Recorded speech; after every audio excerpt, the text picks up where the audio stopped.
Executive Secretary na si Ralph Recto ay Mm. sinampahan ng reklamo ng grupo ng mga abogado at doktor kanina Mm. sa kasong plunder, kasong malversation of public funds at Mhm. itong graft sa ilalim ng RA 3019. Mhm. Ayan, at nahaharap na naman sa problemang legal ang isang executive secretary na hindi pa umiinit ang puwet sa kanyang upuan. Gaano nga ba kabigat pagdating dito sa kasong ito kay ES Partner and PhilHealth, no? Ayan. Oo, at actually napag-usapan na natin itong usapin na to tungkol sa plunder kay Mm. Ralph Recto in the past, no? At sinabi nga natin yung potential na legal liabilities niya Mm. for technical malversation and graft. But today, let us try to discuss it again and then himayin natin kung ano Mm. dito sa tatlong kaso na to ang may potential na mag-prosper sa ombudsman at masampahan ng reklamong kung alin dito sa tatlo na to ang pwedeng isampa sa Sandigan Bayan. Mm.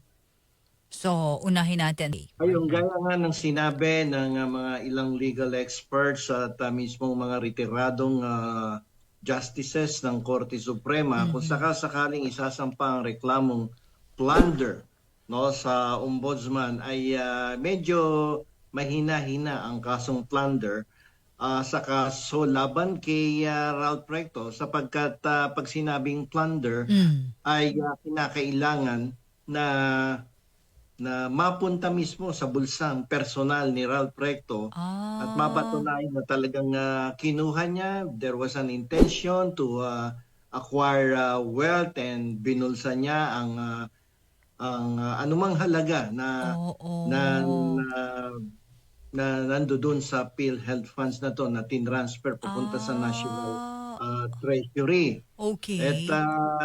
dito naman ay mukhang mahihirapan dito ang prosecution sapagkat wala naman daw nakukuha. Allegedly, sabi ni Ralph Recto, wala naman Oo. akong binulsa dyan. Tinransfer lang naman yung halagang 60 billion doon sa National Treasury. At iyan ay sinunod ko lamang yung General Appropriations Act noong 2024 na kung saan sinabi ng BICAM committee na Oo. pwedeng i-transfer ang mga unutilized funds coming from the government-owned controlled corporations katulad Mm. ng PhilHealth. Yan ang kanyang legal stand dyan sa bagay na yan. O kailangan partner mapatunayan na ginastos niya sa sarili niyang interes. Oo, kasi Oo. ang kasong plunder ay sa legal na konsepto, ang Mm. tawag diyan is malainse or maluminse na kung saan kinakailangan mapatunayan na merong criminal intent on the part of the person, Oo. they intend to acquire yung public funds na yan for his own personal interest. Mhm. At alam mo naman, pag sinabing criminal intent ay medyo madaming ebidensyang dapat ilabas dyan Mhm. upang mapatunayan mo ang madilim na intensyon ng isang public officer para mag-commit ng Ah. isang kasong plunder. Aha, aha. So, ganun pala partner, no? Kailangang mapatunayan pala ito nung mga nagsampa dyan ng kaso. Pero dun sa punto na yun, partner, syempre, tatakbo pa rin, kumbaga, itong kasong to at talagang masusubaybayan pa rin natin kung paano sasagutin ito ng kampo ni ES. Oo, kaso ang problema dito, tatlo yung kaso na kinakaharap niya. Bukod sa Oo. plunder, mayroong technical malversation of public funds. Malinaw na ba yung boses ko, Yvonne? Malinaw at attorney, oo. Go ahead po. Okay, yung technical malversation at yung Mm-mm. graft. Hindi katulad ng plunder, ang kaso nga technical malversation sa amin sa law school noong araw, nung kami nag-aaral, ang tawag dyan ay malum prohibitum. Uy, No, ang oo. plunder is maluminse. Ibig sabihin sa maluminse, kinakailangan ng criminal intent. Pero dito sa malum prohibitum, hindi mo kinakailangan ng criminal intent para ikaw ay makonvict of the crime charged against you. Ang Oho. kinakailangan lamang dito ay mapatunayan na ikaw ay lumabag sa batas regardless kung may good faith ka o O wala wala. o maganda ang intention mo. Kaya mo inilipat ang pondo mula sa PhilHealth papunta sa National Treasury para itong isang kaso ng illegal possession of firearms. Mhm. Nagdala ka ng isang barel Oh. sa iyong sasakyan. Mm-mm. Although may permit yan, but the permit does not include the permit to carry it outside of your residence. Oho. Nasita ka sa checkpoint, nakita ang iyong 45 na baril sa tabi mo sa loob ng kotse. Mm-mm. Pwede mo bang sabihin na ikaw ay in good faith at gusto mo lang bigyan ng proteksyon ng iyong sarili dahil ikaw ay nakatanggap ng grave threat laban sa iyong mga kalaban sa politika? Mm-mm. Hindi pwede sapagkat ang illegal possession of firearms ay isang legal na konsepto, isang batas na kung saan ito ay classified as malum prohibitum.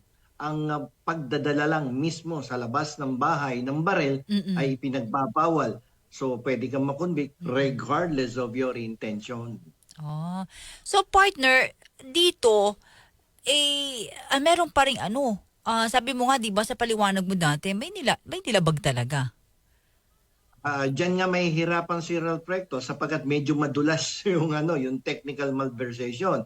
Para sa pangunawa ng ilan sa ating mga manonood, ang technical malversation ay tungkol sa isang public funds na like for instance kung ito po ay intended para sa pagtatayo ng mga eskwelahan, Oh.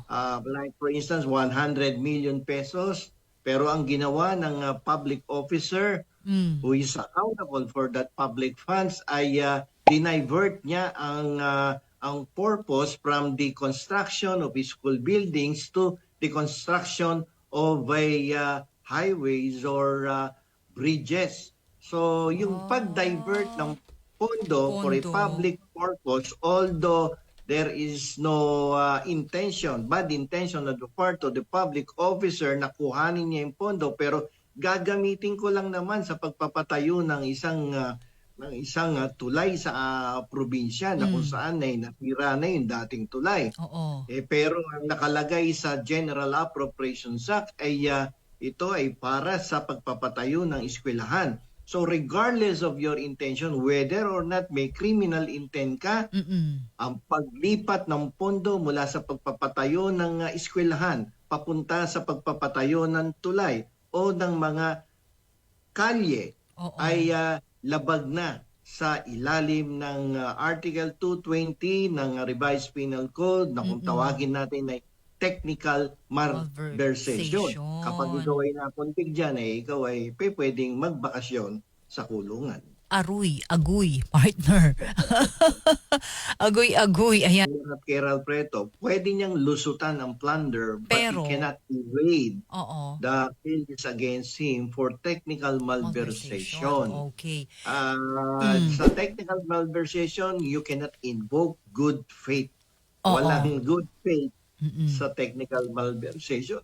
Oo. At marami na pong kaso Mm. na dinepisyonan ng Sandigan Bayan na kung saan palaging isinasantabi ang good faith defense kapag sa mga ganitong ganito. uri Oo. ng mga kriminal na kaso. So hindi pala magiging mabigat na timbang kung sabi mo na in good faith ako Oo.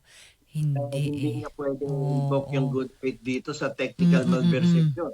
Kaya nga nang sinabi ko, yung the mere fact of transferring, diverting the funds Oo. from its original purpose to another public purpose is already a violation of the law. Hindi kailangan ang criminal intent, hindi kailangan ng good faith or bad faith. The mere act of transferring is already a violation of the law. Attorney Bueno, law and beyond. Learn the law, know your rights.